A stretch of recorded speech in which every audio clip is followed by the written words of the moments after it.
Bonjour, bonjour, bonjour. J'espère que vous allez bien.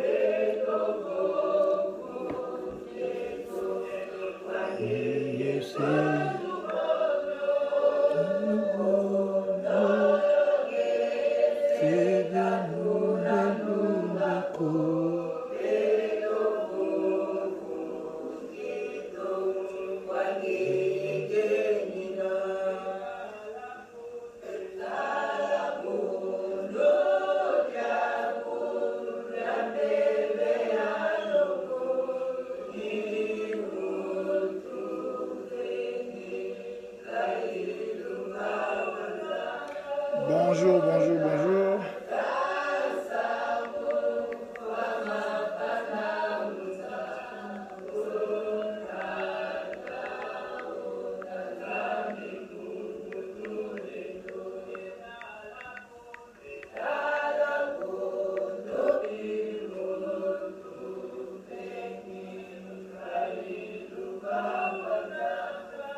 Bonjour, bonjour, j'espère que vous allez bien.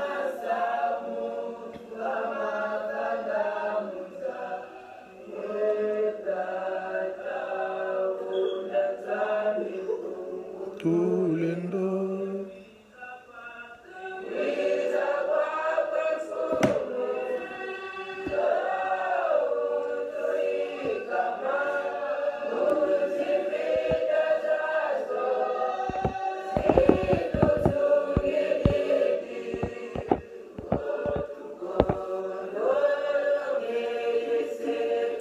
Bonjour, bonjour, bonjour, bonjour. Castro Bongo. J'espère que tu vas bien.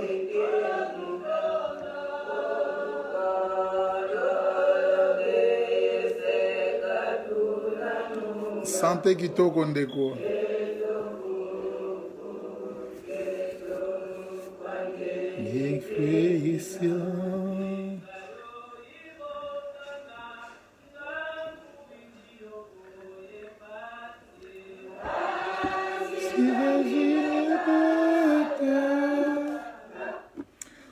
Bonjour, bonjour, bonjour mes frères et sœurs africains. Voilà, j'ouvre un peu le débat, surtout sur notre histoire. Sans notre histoire propre, nous sommes condamnés à l'esclavage, nous sommes condamnés à l'impérialisme, nous sommes condamnés au néocolonialisme. Je crois que nous sommes, vous et moi, nous sommes aujourd'hui témoins de tout ce qui se passe aujourd'hui à travers l'Afrique, notre continent, et surtout dans nos pays respectifs. Je crois que la situation, aucun Africain aujourd'hui peut se dire que nous sommes épargnés, nous sommes à l'abri, nous, les Occidentaux, n'ont pas la main posée sur notre économie, ainsi de suite. Je crois que aucun Africain digne de ces noms peut prononcer aujourd'hui ces mots, dire que l'Afrique ou son pays est libre. Je crois que, pourquoi je viens parler de l'importance de notre propre histoire? Sans notre histoire, je crois que nous sommes, on doit le dire, et que nous, Africains, nous devions aussi les comprendre. Sans notre histoire propre, parce que nous avons beaucoup d'insultes, malheureusement par nos propres frères. Quand nous parlons surtout de notre propre histoire, ou surtout nous ouvrons certains débats, et surtout certains qui sont christianisés, certains qui sont islamisés, ne veulent pas attendre. Mais la vérité est là, les choses sont là devant nous. L'histoire, tout ce qui s'est passé en Afrique, je crois que l'histoire nous parle et nous enseigne. Que certains veulent, tant mieux, que certains ne veulent pas, mais ils vont y vivre avec. On n'a pas le choix.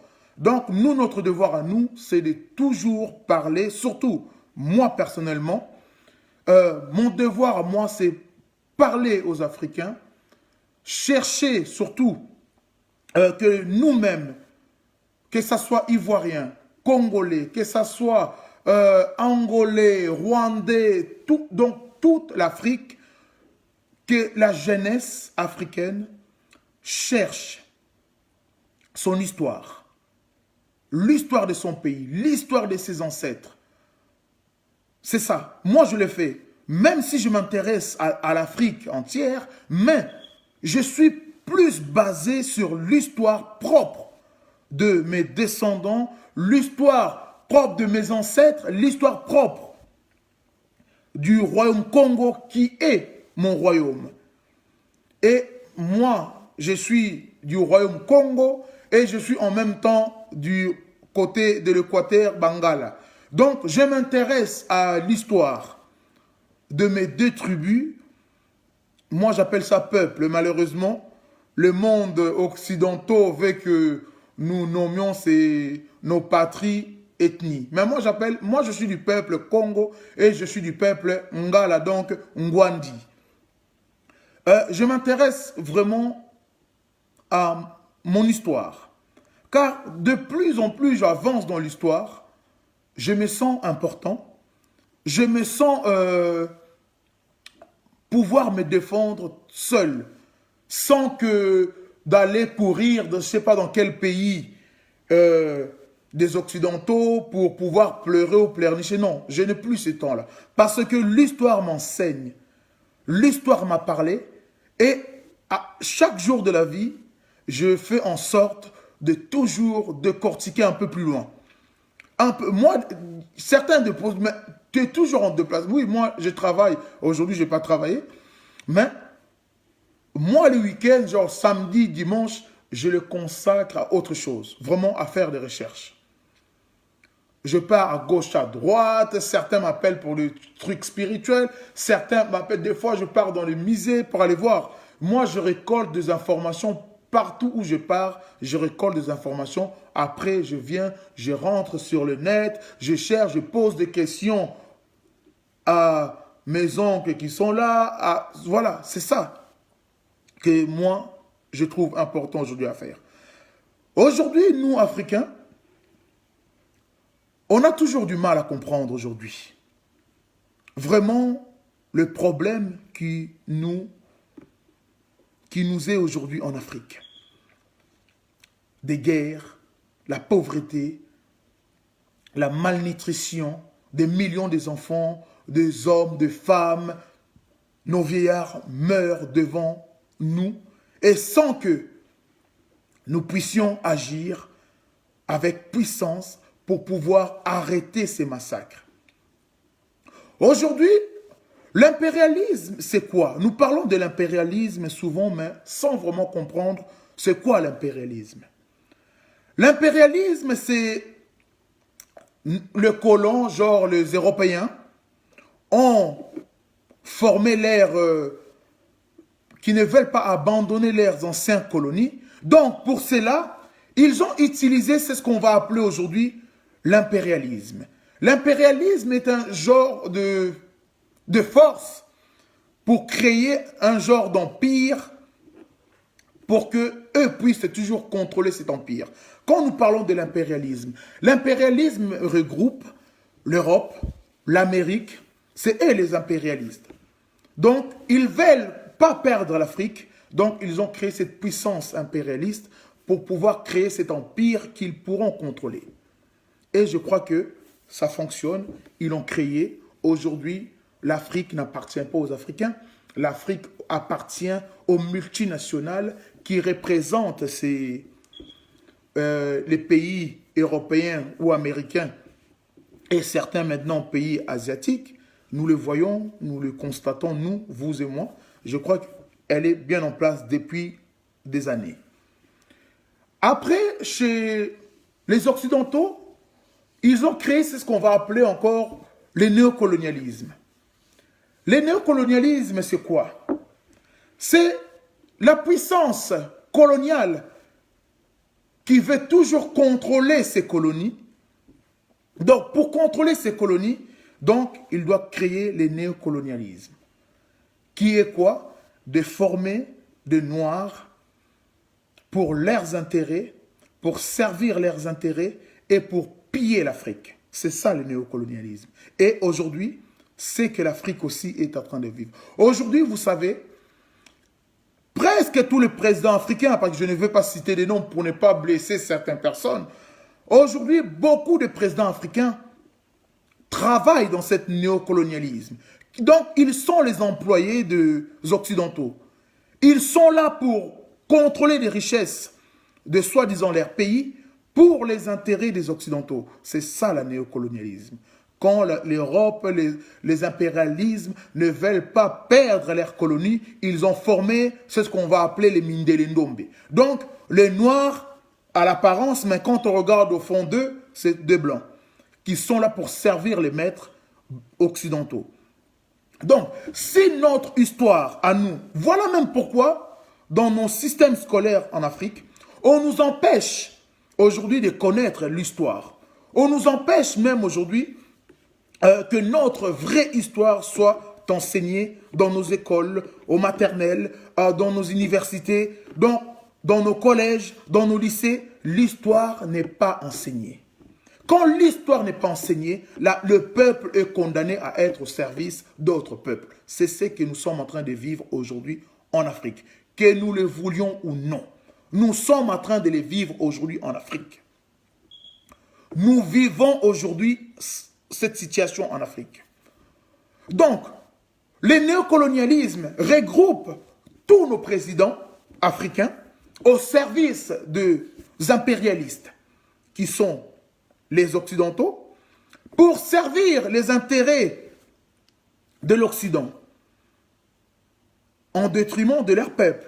Donc aujourd'hui, vous verrez, tous ces présidents, quand ils volent de l'argent en masse et toutes ces choses, c'est vers la Suisse, la France, partout dans les îles Caïmans, partout, et c'est là qu'ils vont mettre leur argent.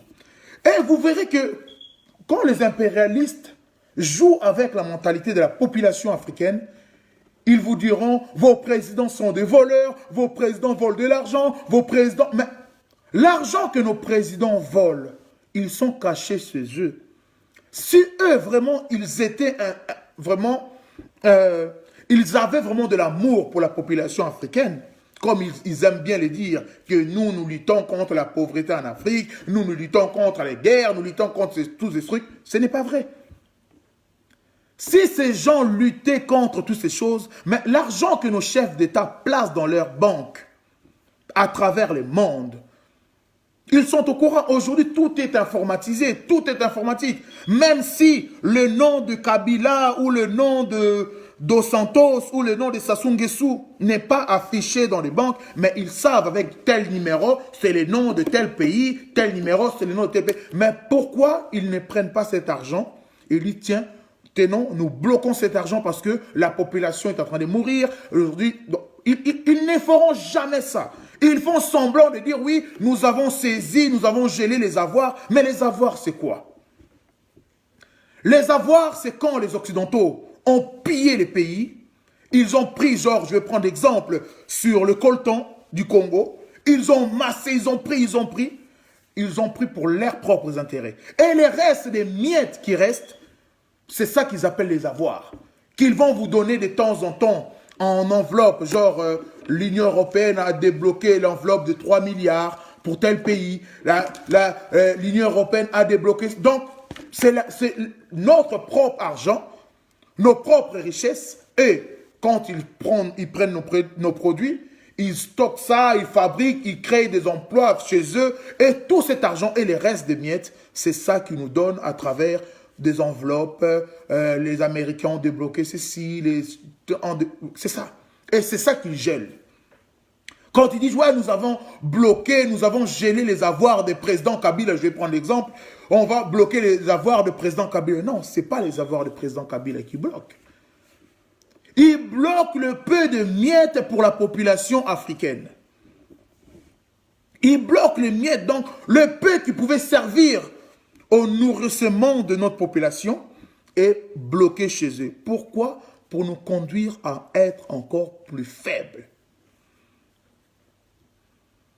Vous verrez aujourd'hui en Afrique, l'Angola, le Congo-Brazzaville, le Nigeria, ce sont des pays, je parle d'Afrique noire, hein, sans rentrer dans le Maghreb.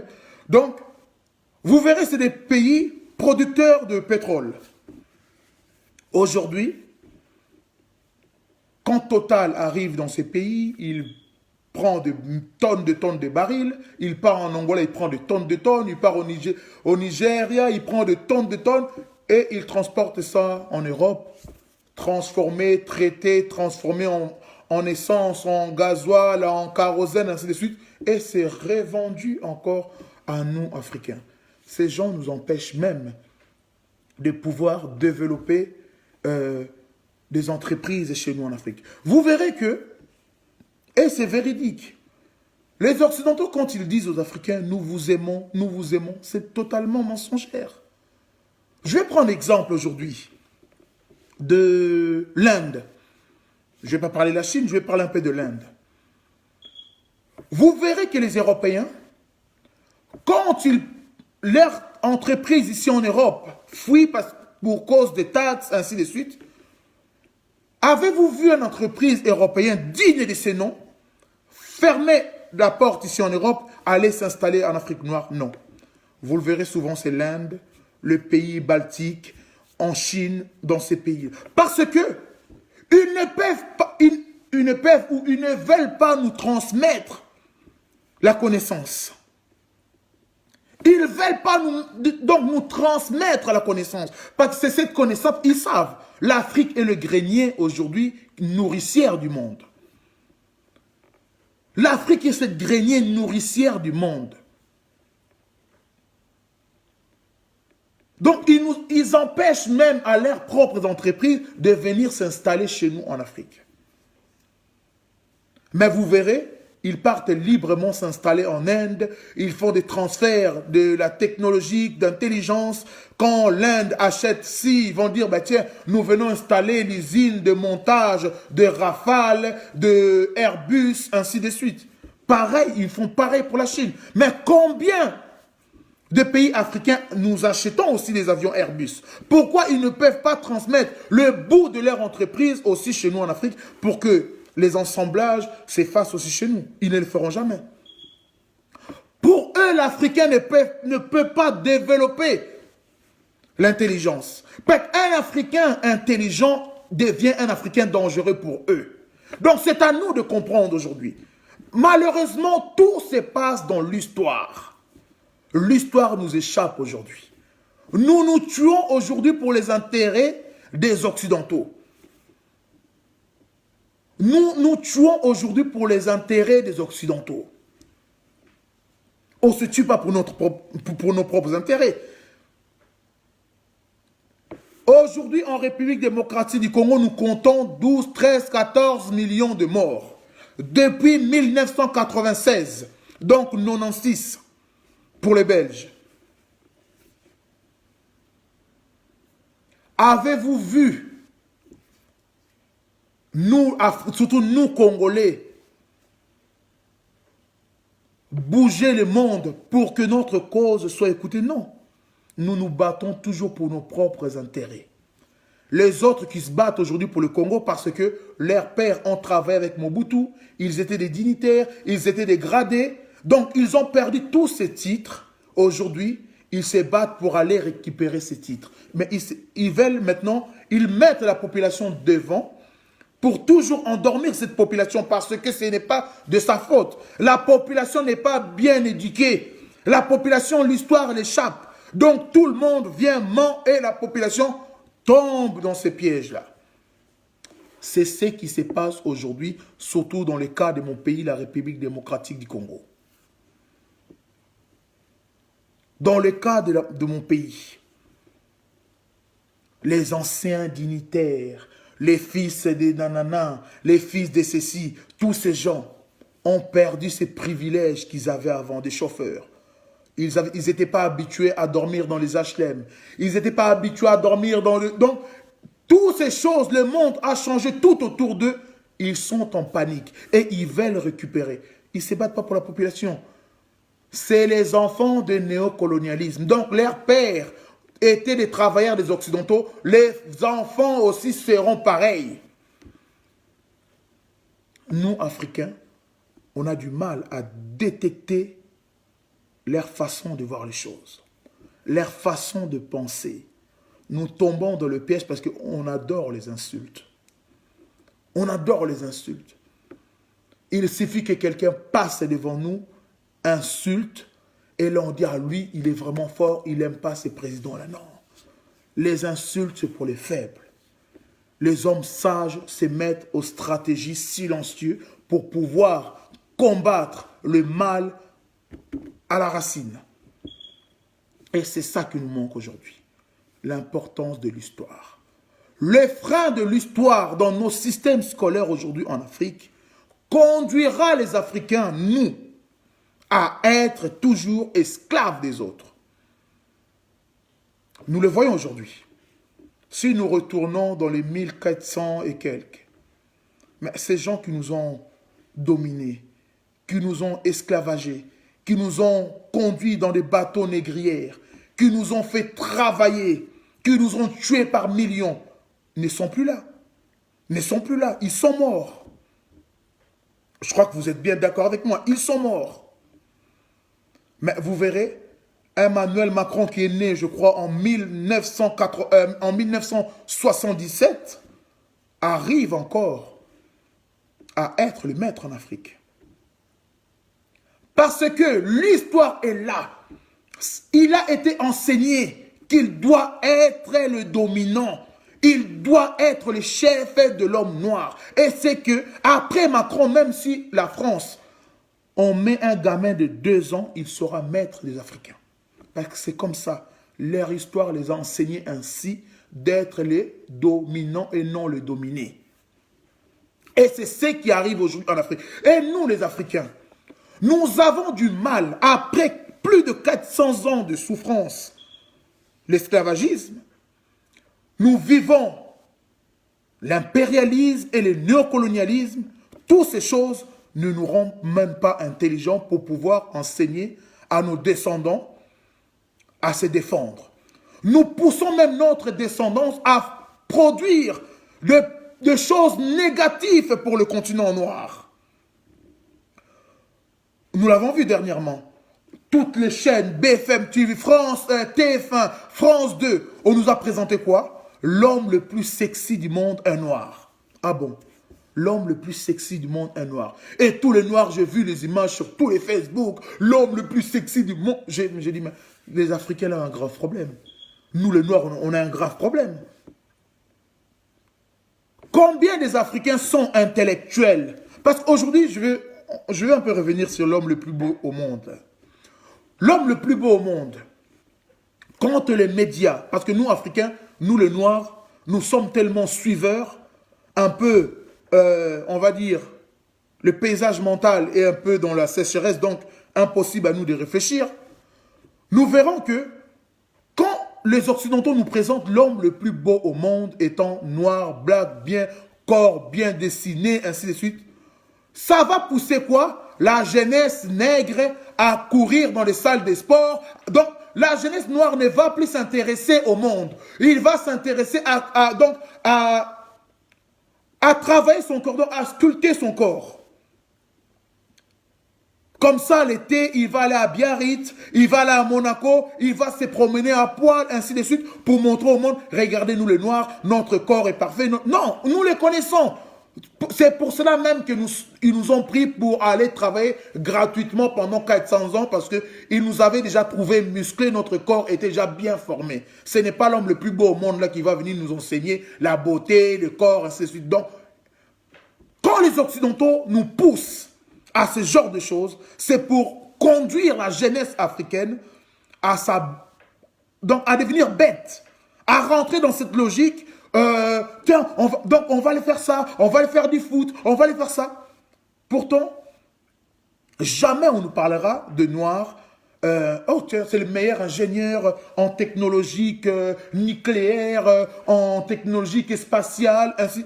Parce que si on nous montre aujourd'hui le noir intellectuel, genre informaticien, ingénieur, biologiste, ainsi de suite, ça va pousser la jeunesse noire.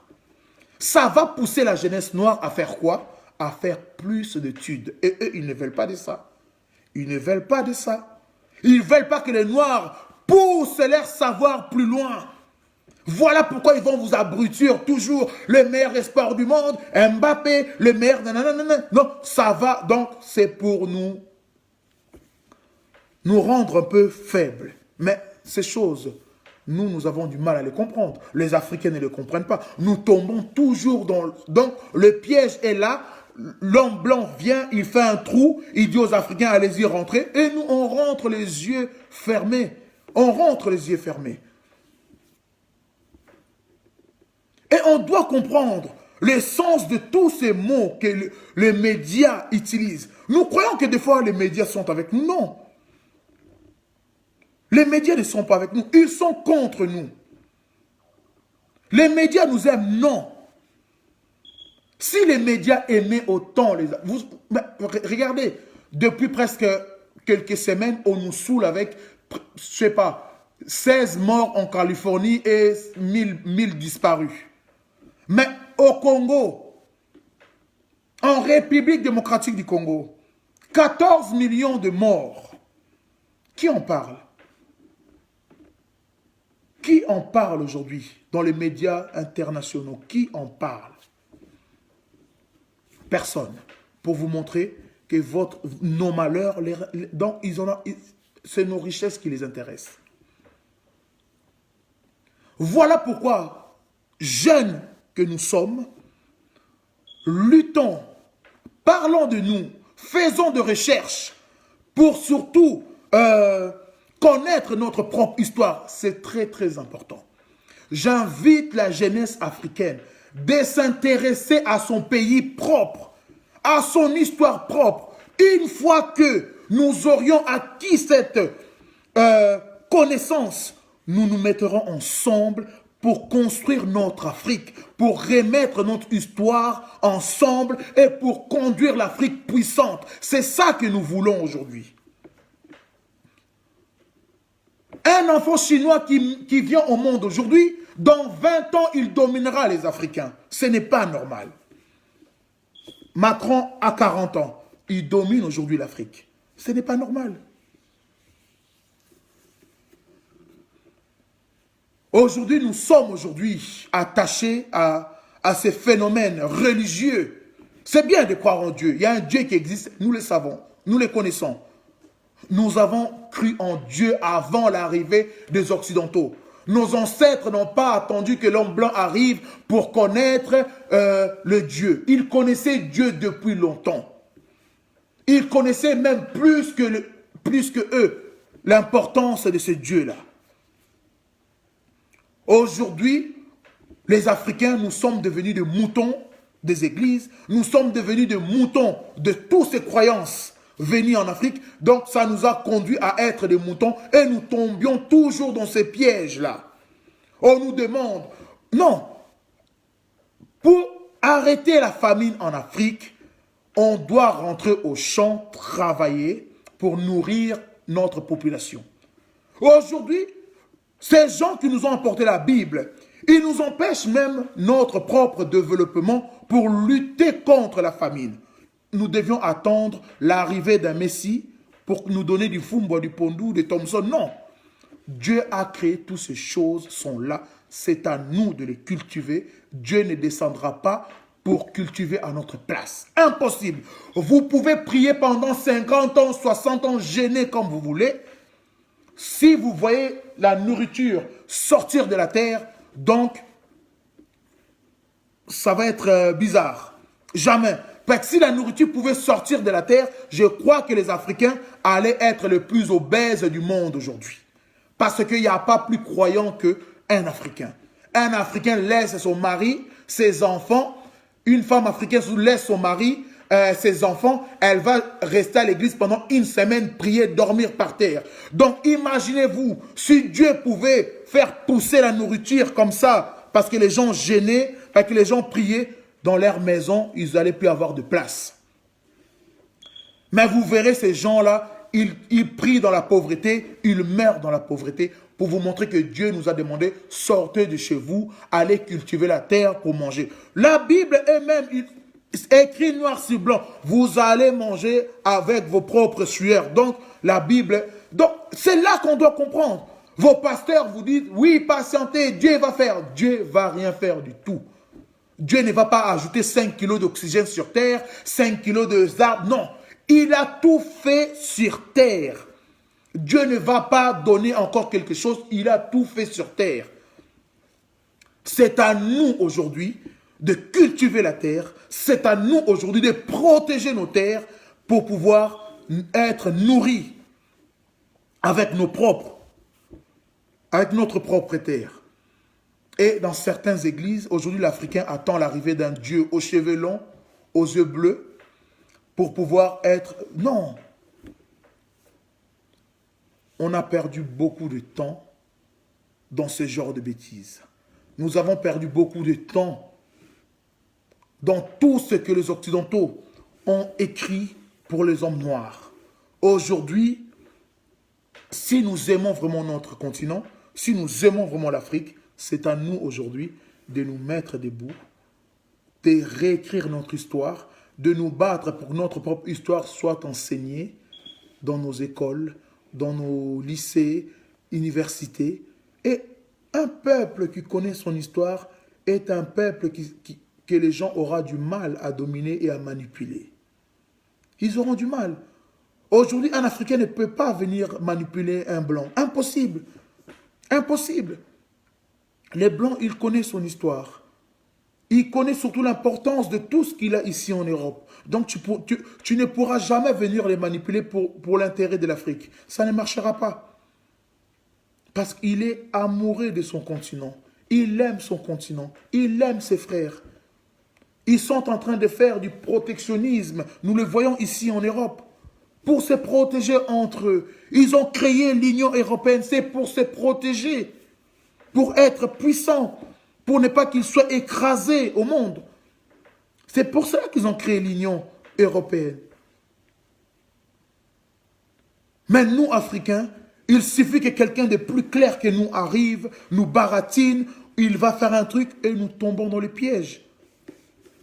Parce qu'il est blanc, il dit la vérité, il ne ment pas. Une fois que nous commencerons à comprendre l'impérialisme, le néocolonialisme, là, nous comprendrons beaucoup de choses. Regardez aujourd'hui, Kimbangu a dit quelque chose, il a dit, le gouvernement africain vont imposer la population africaine entre eux, ils vont s'entretuer. Eh bien, nous sommes en train de les vivre aujourd'hui. Nous sommes en train de les vivre. Il suffit de prendre l'exemple chez nos propres frères d'Angola, comment ils maltraitent certains Africains. Il suffit d'aller à l'est de la République démocratique du Congo pour voir comment les Africains s'entretuent. Il suffit d'aller au Congo-Brazzaville pour voir comment les gens sont en train de se tuer. Et c'est tous ces gouvernements qui sont au service des Occidentaux pour notre propre malheur. Nous sommes en train de les vivre aujourd'hui. Ces gouvernements, s'ils étaient vraiment instruits africains, ils allaient faire quoi? Mettre la jeunesse de l'Afrique ensemble. Parce que c'est ça l'espoir de l'Afrique. C'est cette jeunesse que nous avions conduit à être esclaves aujourd'hui même en Libye. Que nous avons conduit à être esclaves dans les pays asiatiques. C'est ça l'espoir de l'Afrique. Au lieu de les mettre ensemble, de les enseigner, instruire, pour que nous puissions retrouver notre place. Maintenant, nous conduisons cette population à des haines, à des violences, pour que toutes ces choses, pour profiter aux Occidentaux. Voilà aujourd'hui notre malheur. Nous sommes maudits, on peut le dire, car le Dieu de nos ancêtres nous ont tourné le dos. Nous sommes seuls aujourd'hui. Vous pouvez prier pendant des siècles. La situation en Afrique ne va pas changer. Parce que nos ancêtres nous ont tourné le dos. le Dieu de nos ancêtres nous regarde même plus. Si le Dieu de nos ancêtres nous regardait, croyez-moi mes frères et sœurs, je crois que nous, Africains, nous serions puissants. Parce que le nombre d'Africains qui passent leur temps à prier, si le Dieu nous écoutait, le Dieu créateur nous écoutait, je crois qu'on allait être puissants. Que les gens ne viennent pas vous mentir que si vous défendez votre continent, vous êtes raciste. Non. Et c'est quoi le racisme? Le racisme, c'est quelqu'un qui aime son pays ou sa couleur ou son appartenance plus que d'autres. Et ce n'est pas mauvais. Ce n'est pas mauvais. Les gens nous mentent aujourd'hui, ah, raciste. Non, ce n'est pas mauvais. Le racisme, ce n'est pas mauvais. C'est aimer son pays, sa couleur, plus que d'autres couleurs. Et c'est tout à fait légitime et normal. Avant d'aimer quelqu'un d'autre, mais je dois d'abord aimer. Donc, moi-même, avant de pouvoir aimer les autres. Je me déteste, moi, et tu veux que j'aime les autres. C'est illogique. Ça ne suit pas. Il n'y a pas de sens. Voilà notre combat. Nous sommes nationalistes panafricains. Nous devons nous mettre debout pour sauver l'Afrique. L'Afrique nous regarde, l'Afrique a besoin de nous. Qu'est-ce que nous allons aujourd'hui proposer pour notre propre continent? Qu'est-ce que nous allons proposer pour notre continent? Nous le voyons aujourd'hui. Regardez, il y a trois jeunes noirs, là, je ne sais pas de quel pays ils sont, mais ils ont fait quelques vidéos, donc, pour voir comment les Blancs aiment bien conduire l'homme noir. Ils ont fait quelques vidéos où ils étaient en train de faire, ils sortaient la langue, hein, ils faisaient ça, hein. Maintenant, ils font le tour du monde, ils sont devenus artistes, mais ils ne chantent pas, ils ne font rien, ils font que bouger, comme ça. Je me suis dit, mais il y a un problème. Et tous les Africains sont dessus. J'ai vu leurs vidéos partagées plus de 400 fois. Je dis, mais il y a quoi? Comment on peut partager ce genre de vidéos? C'est des gens qui ne chantent même pas. Ils n'ont pas de messages à véhiculer parce qu'ils sortent la langue, parce qu'ils font des gestes comme ça, parce qu'ils dansent, je ne sais pas comment, là. Et les Africains, ils sont dans la joie, ils sont à Lagos et ils sont contents. Je dis, mon Dieu, si nos ancêtres sont en train de à force de se retourner dans leur tombe, je crois que, je sais même, un jour, ils vont, à force de tourner, je crois qu'un jour, ils vont percer et ils vont sortir parce que ce n'est pas normal. Ce n'est pas normal. Ce n'est pas normal. Il y a vraiment un problème. Il y a un problème. Des fois, ça fait rire. Des fois, ça nous fait... mais ça fait mal. Ça fait vraiment mal. Ça fait vraiment mal. Si nous prenons aujourd'hui l'Afrique, l'Afrique a perdu tellement d'hommes, de femmes, d'enfants. Et nous, Africains, nous regardons normal. Ce n'est pas normal. Ça devient un péché. Nous, Africains, nous aurions de comptes à rendre à Dieu. Nous aurions de comptes à rendre à Dieu. Parce que la faiblesse est même condamnée par Dieu. Ça, vous devez le savoir. La faiblesse est condamnable. Dieu condamne les faibles. Parce qu'il vous a donné tout ce que nous voyons aujourd'hui en Afrique, qui pouvait servir que les Africains vivent heureux. Mais nous avions tout laissé aux mains de prédateurs, aux mains des assassins, aux mains des impérialistes, aux mains de nos frères néocolonialistes. Donc,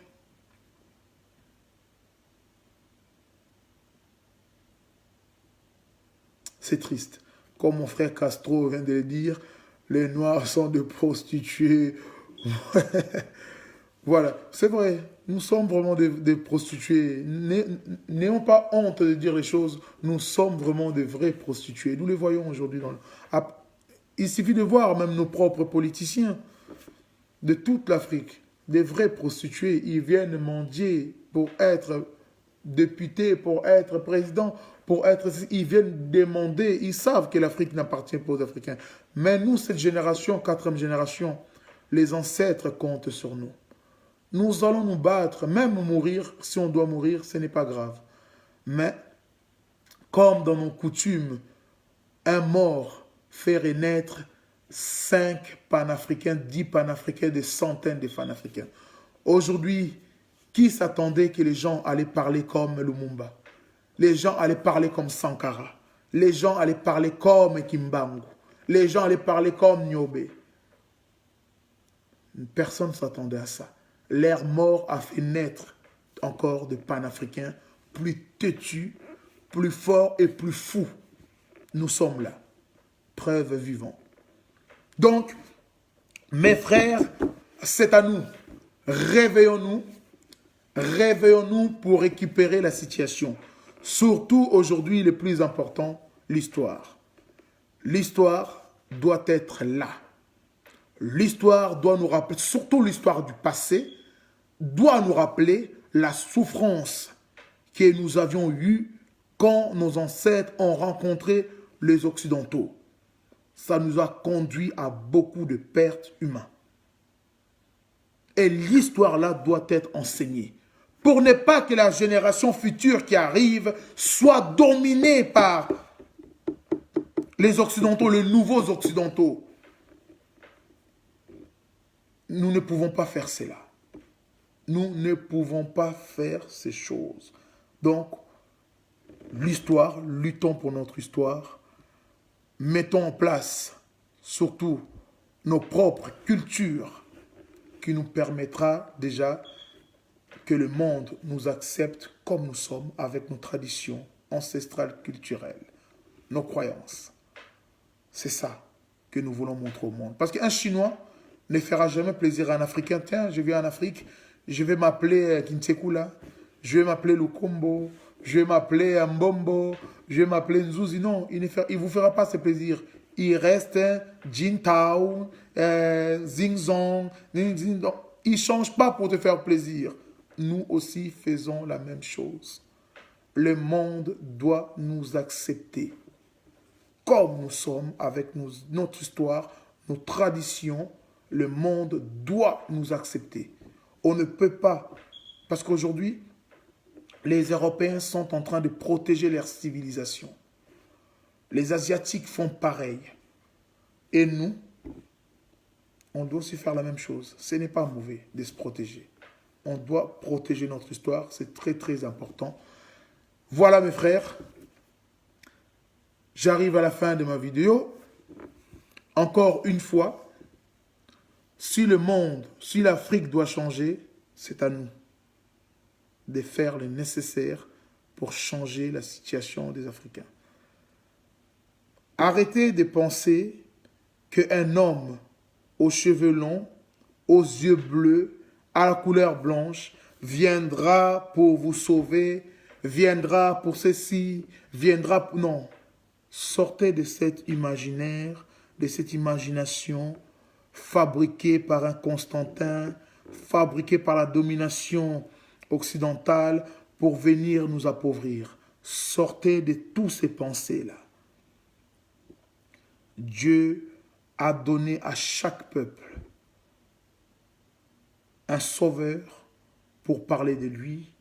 Il a donné à chaque continent un envoyé pour être le lien avec le ciel et la terre. Il n'a pas dit que je vais envoyer un à l'autre monde là-bas pour pouvoir vous parler à vous tous. Non. Parce que moi, mes ancêtres parlaient Kikongo, ne parlaient pas les juifs ou l'hébreu, donc ils ne pouvaient pas les comprendre. Mes ancêtres ne parlaient pas mandarin pour être... Donc, voilà. Donc, si quelqu'un devait être envoyé pour dialoguer avec mes ancêtres, il devait seulement le faire dans leur langue et surtout dans leur tradition. Parce que c'est Dieu qui fait les traditions, c'est Dieu qui fait les croyances ancestrales, c'est Dieu qui fait toute l'histoire de nos ancêtres. Donc, ne soyez pas aveugles qu'on vous dise, ouais, un tel est venu, je ne sais pas, du Vatican ou c'est lui qui est venu. Non. Non. le monde, Dieu a envoyé à chaque continent un homme, un prophète, s'il faut l'appeler ainsi, pour faire le lien entre cette terre-là et Dieu créateur. Il n'a pas envoyé un homme pour sauver l'humanité. Si l'humanité a été sauvée, je crois que nous n'allons pas vivre tout ce que nous vivons aujourd'hui. Comprenez, le temps, le monde nous parle aujourd'hui. Nous connaissons l'histoire. Soyons pas aveugles parce que on nous a miroité, on nous a fait des choses, on nous a... Donc, non. On peut changer le monde aujourd'hui. Il nous manque à nous notre livre sacré. Il a été là, volé ou détruit, on ne sait pas. Mais en tout cas, il nous manque quelque chose aujourd'hui. C'est à nous de faire l'effort nécessaire pour pouvoir réécrire notre livre, réécrire notre histoire et pouvoir avancer. Voilà, je vous laisse. Botikala malamu, nzambe azala na biso bisika nyonso tu tozali na bandaku, na misala, na mabota na biso nyonso tu. Que le Dieu de nos ancêtres vous protège partout où vous vous trouvez, dans vos maisons, ainsi vos familles et dans votre lieu de travail. Que le Dieu de nos ancêtres nous assiste, qui nous donne encore la force de continuer la lutte, qui nous donne encore l'intelligence de faire surtout certaines analyses pour pouvoir comprendre l'avancement du monde. Et là, je crois que on va être des hommes importants. Allez, Botikala Malamu a aimé Césaire, c'est vrai, les Noirs deviennent champions de l'aliénation, rejetant sa culture, alors qu'on doit s'assumer et défendre notre culture et l'identité.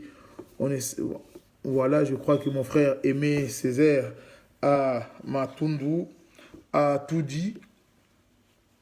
C'est à nous de le faire.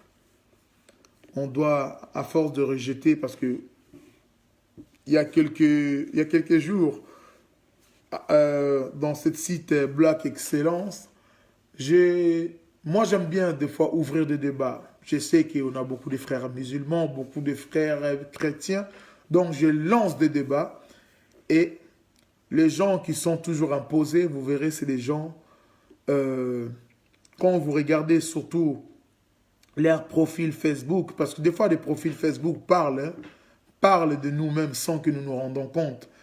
Il suffit de voir ce genre de gens qui sont en train de vous insulter. C'est des gens qui passent leur vie à se blanchir la peau, à mettre de perruques, donc à faire tout pour ressembler à l'homme blanc. Et c'est ces gens qui nous posent aujourd'hui problème. Nous les voyons. Dans chaque groupe, quand nous posons seulement un petit débat, nous voyons tous ces gens. Je crois que le mot aliéné est encore faible. Je ne sais même pas comment les qualifier, mais vous le verrez en train de se décharner sur vous, de vous insulter, de vous dire des choses. Et là, on comprend tout de suite les choses. Donc, l'ennemi de l'Africain est d'abord lui-même africain. Donc, je crois que notre combat est dur, mais je crois aux ancêtres. Je sais que la victoire est certaine car la cause est juste. Donc, nous allons être victorieux. Allez, je vous laisse. Je ne vais pas vous mobiliser encore longtemps. Allez, que Dieu vous protège partout où vous êtes. Allez, à plus. Bye bye.